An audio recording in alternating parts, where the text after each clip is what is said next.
মার কেটে সবাই বলে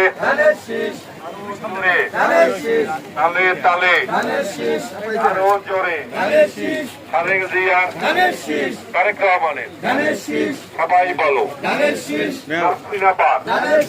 বিপুল ভোটে বরিশালে হয়ে যাবে ইনশাআল্লাহ।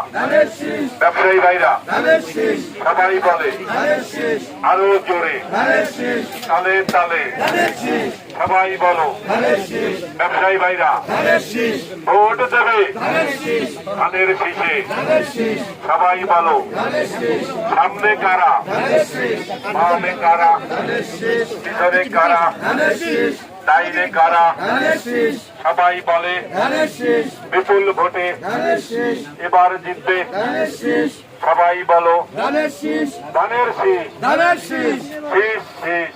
শীষ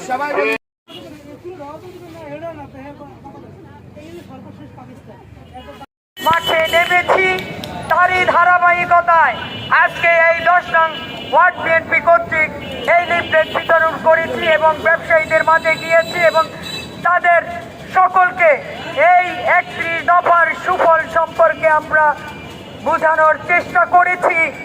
যদি এই 31 দফা আমরা মানুষকে বোঝাতে সক্ষম হই তাহলে আগামী দিনে ধানের শীষের বিজয় হলে আমাদের প্রিয় নেতা তারেক রহমানের হাতে এই 31 দফা বাস্তবায়িত হবে।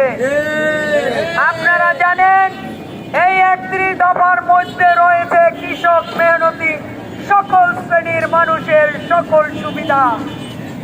তাই এই 31 দফা মানুষের মাঝে এবং মানুষের অন্তরে আমাদের পৌঁছে দিতে হবে। আগামী দিনে ধানের শীষের বিজয় হলে এই 31 দফা বাস্তবায়িত হবে। তাই এখন থেকেই আমরা প্রতিটা মানুষের ঘরে ঘরে যাব, প্রতিটা মানুষের কাছে গিয়ে এই 31 দফা সম্পর্কে বোঝাতে চেষ্টা করব। আপনারা জানেন আমাদের নেতা সুদূর ওই লন্ডনে বসে এই বাংলাদেশের নেতৃত্ব দিয়েছেন এবং 24-এর গণ অভ্যুত্থানে তার নেতৃত্বে আমরা জাতীয়তাবাদী দলের সকল সৈনিকেরা ঝাঁপিয়ে পড়েছিলাম এবং আমরা সেই যুদ্ধে বিজয়ী হয়েছি। আপনারা জানেন আমাদের দেশনেত্রী বেগম খালেদা জিয়া, যিনি এই ফ্যাসিস্টের করাঘাতে নিষ্পেষিত হয়ে জেলে ছিলেন 4.5 বছর, তাকে সামান্য চিকিৎসার সুযোগটুকু পর্যন্ত দেওয়া হয়নি।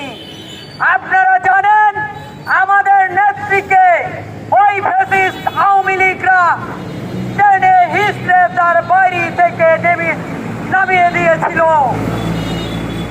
তাই এই ফ্যাসিস্টকে আমরা এই বাংলাদেশ থেকে চলে যেতে বাধ্য করেছি। আজ আগামীকাল 17 তারিখ এই ফ্যাসিস্ট লেডি হাসিনার অপকর্মের বিচারের দিন ধার্য করা হয়েছে। তাই তার এই ফ্যাসিস্টরা আবার মাথা ছাড়া দিয়ে ওঠার চেষ্টা করছে। তাদেরকে আমাদের ঐক্যবদ্ধভাবে প্রতিহত করতে হবে। তারা আপনারা জানেন বিভিন্ন জায়গায় বিশৃঙ্খলার সৃষ্টি করছে। আবারও তারা এই বাংলাদেশকে অস্থিতিশীল অরাজ্যকর নৈরাজ্যের সৃষ্টি করছে। তাদেরকে এখনই থামিয়ে দিতে হবে, তা না হলে আবার এই বাংলাদেশে ফ্যাসিস্টের জন্ম হবে। তাই আমরা রাজপথে তাদেরকে দাঁত ভাঙা জবাব দেব ইনশাল্লাহ।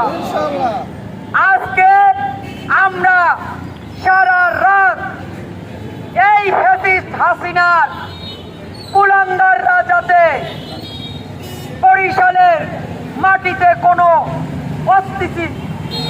অরাজ্যকর অস্থিতিশীল পরিস্থিতির সৃষ্টি না করতে পারে, সেই জন্য আমাদেরকে রাজপথে থাকতে হবে। প্রতিটি ভাই, আপনারা রাজপথে থাকবেন, রাজপথে এই ফ্যাসিস্টকে প্রতিহত করবেন ইনশাআল্লাহ। আগামী দিনে আর কোনো ফ্যাসিস্ট হাসিনার জন্ম এই বাংলাদেশে হবে না। তাই সবাইকে ঐক্যবদ্ধ থাকার আহ্বান রেখে আমি আমার বক্তব্য শেষ করছি। বাংলাদেশ জিন্দাবাদ, জাতীয়তাবাদী দল জিন্দাবাদ, শহীদ জিয়া অমর হোক, খালেদা জিয়া জিন্দাবাদ, তারেক রহমান জিন্দাবাদ, 10 নং ওয়ার্ড বিএনপি জিন্দাবাদ, জিন্দাবাদ, জিন্দাবাদ।